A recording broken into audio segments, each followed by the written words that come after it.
Assalamualaikum warahmatullahi wabarakatuh. Ketemu lagi di Kubontoro Channel. Channel yang membagikan tips-tips seputar merpati dan serba-serbinya. Malam ini saya akan menjawab pertanyaannya Mas M. Faris. Siapa ya? Saya lupa tadi.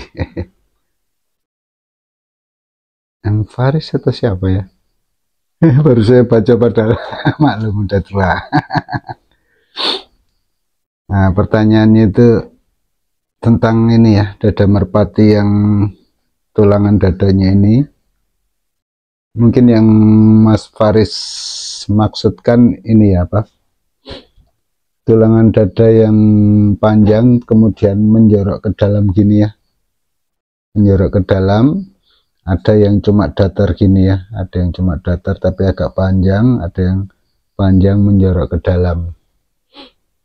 Itu gimana karakternya? Itu kalau tidak salah maksud dari M. Faris ya, Mas M. Faris. Kalau yang saya perhatikan di rumahan saya dulu, ataupun akhir-akhir ini saya main di lapak kolongan, itu kalau burung-burung yang dadanya panjang, itu karakter yang saya perhatikan itu dia gampang terbang tinggi ya Mas M. Faris. Artinya dia begitu sudah mengisi tenaganya,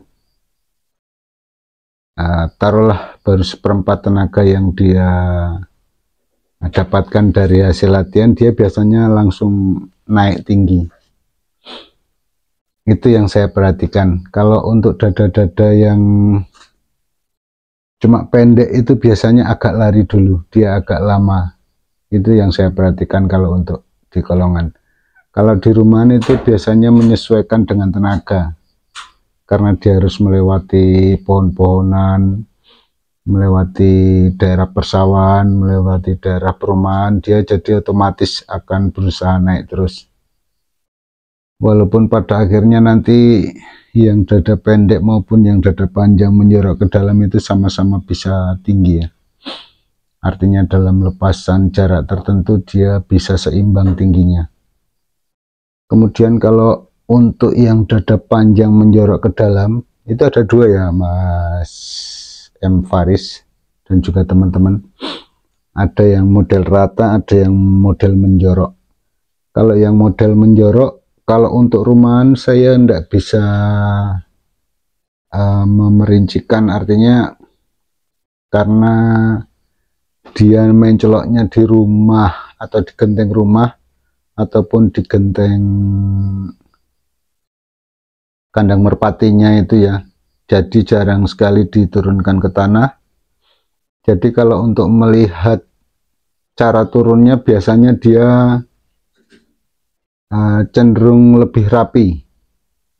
Maksudnya rapi itu dia tidak menjatuhkan diri atau tidak ngeper. Kan ada yang model ngeper, ada yang model menjatuhkan diri gitu. Ada juga burung rumahan yang gitu, dia nemplok di genting tapi menjatuhkan diri. Itu punya tetangga saya dulu, warna merah, sama teman saya daerah sana itu warna tritis. Itu kalau turun menjatuhkan diri di genting suka apa, gelinding ya, gelinding jatuh ke bawah. Nanti jalan lagi, terbang lagi. Ada yang begitu. Waktu itu burungnya juga panjang. Kemudian kalau itu saya belum perhatikan itu apakah tulang dadanya dia yang model menjorok ke dalam begitu atau dia cuma rata di sini. Jadi yang bisa saya ceritakan dan saya perhatikan untuk lapak kolong ya. Kalau di kolongan itu kalau model-model yang dadanya panjang menjorok ke dalam itu dia cenderung rapi turunnya dan ada sedikit stutnya ya, stut keceweannya itu, apalagi didukung dengan kaki simbar gini ya. Mungkin ini juga menjawab pertanyaannya Mas siapa itu yang tanya kriteria atau karakter merpati Cido ya. Mungkin ini yang dimaksud simbar ya, kayak jembres gitu tapi enggak sampai kaki-kaki sini ya, dia cuma di daerah sini di di apa ya, pergelangan atau apa ini. Nah di sini ini, nah ini kan tidak sampai di jari-jarinya, bulunya cuma sampai di tulang kakinya saja. Itu ada tembakan ya, kecewekannya gitu ya.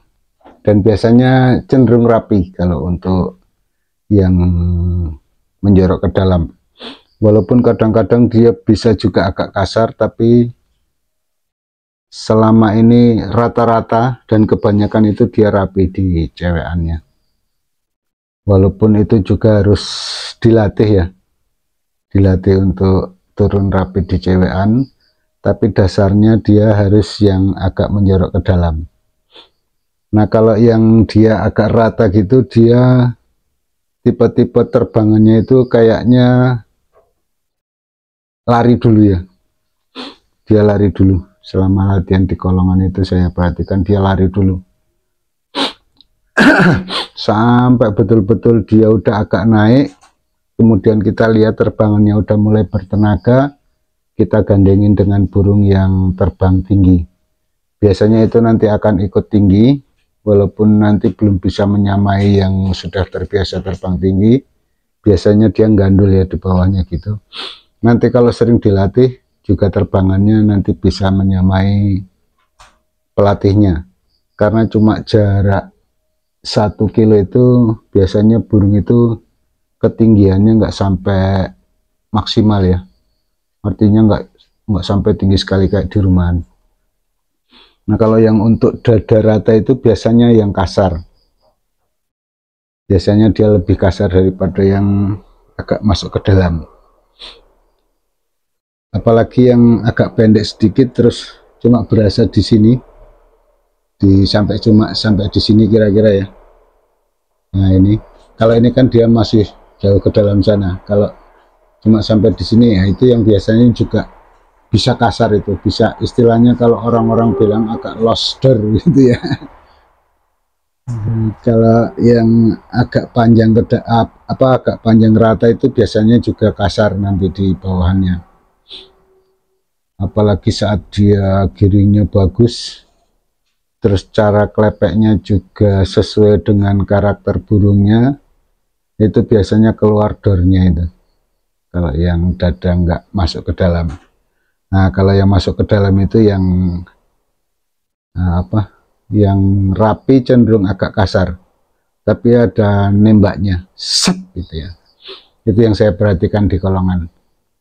Kalau yang di rumahan saya nggak berani, atau istilahnya saya dulu nggak memperhatikan yang jenis-jenis dada bagaimana yang turunnya sampai jatuh di genteng itu sampai gelinding jatuh ke bawah. Tapi kalau yang punya saya yang perumpung apa dulu ya, mata Jawa agak hijau, itu memang dasar tulangannya yang kokoh, tebal, kemudian pegangannya ngaret. Itu dulu pernah langsung saya jual itu, karena begitu turun di genteng itu sampai diem aja gitu, begitu turun saya jual karena saya nggak tega lihat kalau dia turun. Waktu itu saya salah klepek ya, saya kira itu ikatan di bulu ceweknya itu kenceng ya, jadi nggak sampai naik ke genteng. Saya lepaskan gini menuju kandangnya, itu maksudnya di depan kandang itu supaya dia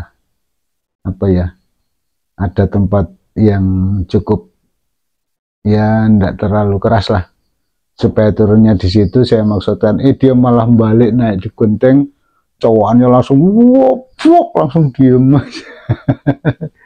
Itu dulu dadanya pendek, seingat saya dadanya pendek, karena burung itu juga pendek, dadanya besar, agak pendek, kemudian tulangan sininya juga cuma sampai di tangan gitu. Itu seingat saya yang untuk burung perumpung mata Jawa, ingat saya. Kira-kira itu ya Mas M. Faris. M. Faris ya kalau tidak salah itu namanya ya. tentang merpati yang dada masuk menjorok ke dalam dan rata tapi panjang ya.